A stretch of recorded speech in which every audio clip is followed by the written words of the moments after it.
Hello student, how are you? कैसे हैं आप? लविश क्लासिक 21 में आपका स्वागत है। मैं एक नए टॉपिक के साथ आज बहुत इंपॉर्टेंट वीडियो होने वाली है। देखिए, आज की जो वीडियो है वो है पूर्ण आंतरिक परावर्तन किसे कहते हैं। पूर्ण आंतरिक परावर्तन की आवश्यक शर्तें लिखिए। पूर्ण आंतरिक परावर्तन पर आधारित किसी एक युक्ति का नाम लिखिए। तो 3 क्वेश्चन है इसके अंदर।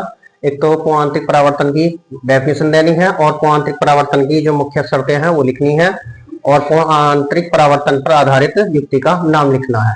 तो देखिए, सबसे पहले हम देखेंगे पूर्ण आंतरिक परावर्तन। तो देखिए, पूर्ण आंतरिक परावर्तन घटना है क्या चीज?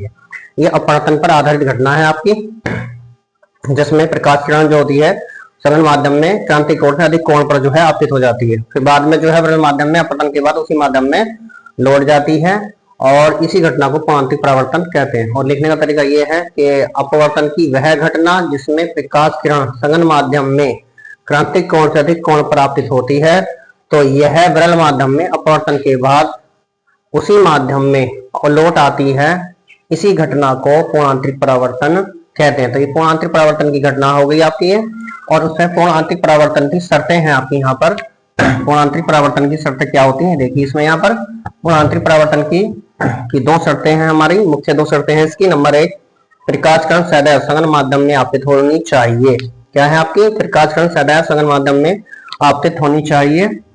नंबर 2, सघन माध्यम में आपतन कोण का मान सदैव क्रांतिक कोण से अधिक होना चाहिए। यानी कि आपतन कोण जो होता है ये वाला, इसका मान क्रांतिक कोण से अधिक होना चाहिए। तो ये इसकी 2 मुख्य शर्तें थी। उसके बाद आता है पूर्ण आंतरिक परावर्तन पर आधारित युक्ति का नाम लिखना। देखिए, पूर्ण आंतरिक परावर्तन पर आधारित युक्ति होती है प्रकाशित तंतु।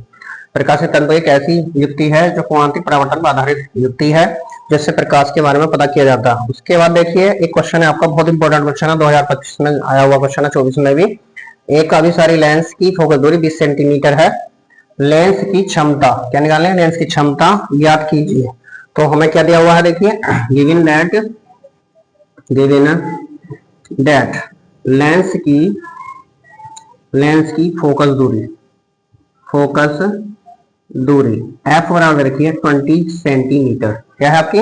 20 सेंटीमीटर है। क्षमता निकालनी है इसमें लेंस की क्षमता, यानी कि P बराबर क्वेश्चन मार्क। तो क्वेश्चन मार्क यानी कि P जो लेंस होती है, लेंस की जो क्षमता होती है वो फोकस दूरी की व्युत्क्रम होती है। अर्थात इसका मतलब यह फोकस दूरी के व्युत्क्रम को ही लेंस की क्षमता कहा जाता है। अब इसमें देखिए, पहली बात तो ये देखना है, ये फोकस दूरी हमारे सेंटीमीटर में है। अगर मीटर में होगी, अगर फोकस दूरी मीटर में होती तो P बराबर 1/f लगाते हैं। अगर ये सेंटीमीटर है तो 100/f कर देते हैं। तो ये P बराबर 100/f हुआ फार्मूला हमारा यहाँ।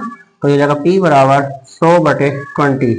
तो 20 पंजे 100, यानी कि P बराबर आएगी आपका +5D। डी का मतलब होता है डायोप्टर, यानी कि क्षमता का जो मात्रक है वो डायोप्टर है। आपसे कोई पूछे इसकी क्षमता का मात्रक लिखिए, तो लेंस की क्षमता का मात्रक लिखना है डायोप्टर लिखना। ठीक है, ये यहाँ पर हमारी वीडियो पूरी हो जाती है। इसमें आपसे गुजारिश है कि हमारे चैनल को सब्सक्राइब करें, लाइक करें, शेयर करें। धन्यवाद।